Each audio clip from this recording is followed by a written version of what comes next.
এই সিয়াম আমরা রাখতে পারি রাসূলের সুন্নাহ হিসাবে এবং সাহাবীদের আমল হিসাবে। সাহাবীরা এগুলো আমল করতেন। আল্লাহ সুবহানাহু ওয়া তাআলা আমাদেরকেও রমাদানের পূর্ব প্রস্তুতি হিসাবে যথাসম্ভব সাধ্য অনুযায়ী এই শাবান মাসে বেশি বেশি করে সিয়াম থাকার তৌফিক দান করুন, বলি আল্লাহুম্মা আমিন। 3 নম্বরে রমাদানের পূর্ব প্রস্তুতি হিসাবে কোরআনের সাথে গভীর সম্পর্ক করা। কেন গভীর সম্পর্ক? মানে রমাদান মাসে পবিত্র কোরআনুল কারীম তেলাওয়াত করতে হবে। এই রমাদান মাসে আপনি কয় পারা পাঠ করবেন, কত পারা আপনি তেলাওয়াত করবেন, কোন কোন সময় থেকে কোন কোন সময় আপনি কোরআন তেলাওয়াত করবেন, অধ্যয়ন করবেন, এইটা আপনাকে আগের থেকেই চিন্তা ভাবনা করে আপনাকে রেডি থাকতে হবে, প্রস্তুতি নিয়ে থাকতে হবে। কিন্তু দুঃখজনক হলেও সত্য, আমাদের মাঝে অনেক মানুষ আছেন নিজেকে মুসলিম দাবি করি, অথচ কোরআন তেলাওয়াত করতে পারি না। মনে হয় ভুল বললাম? ভুল বলছি? আছে না এমন অনেক মানুষ এখনো কোরআন তেলাওয়াত করতে পারে না? এর মধ্যে আবার কিছু লোক যদি পারে, তাদের মধ্যে সহি শুদ্ধভাবে তেলাওয়াত নাই।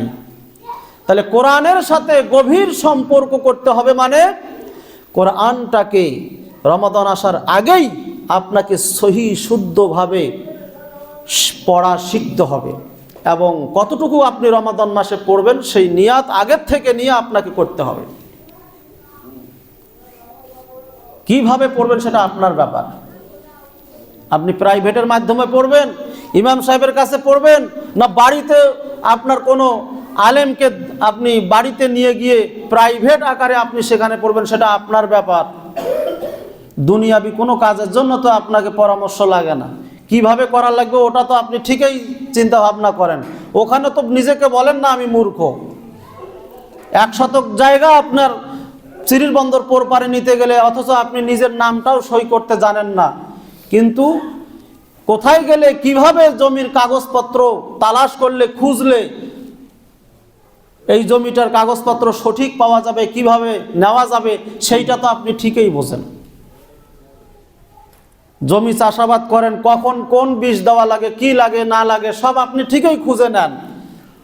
আর যে আমল করলে এত মূল্যবান জান্নাত আল্লাহ আমাদেরকে দিবেন, সে আমলের ব্যাপারে একটু কি কষ্ট করতে চাই না।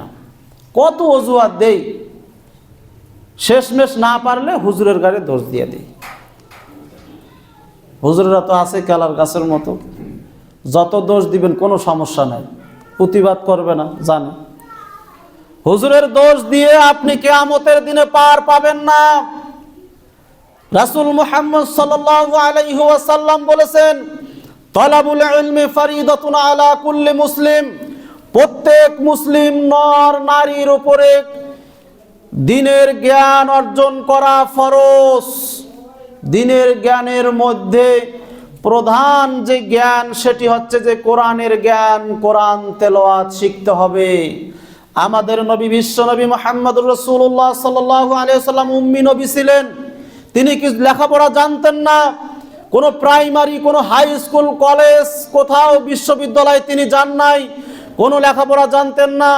তার নিকটে হেরা গুহায় যখন আপনার আল্লাহর পক্ষ থেকে জিবরাইল মারফত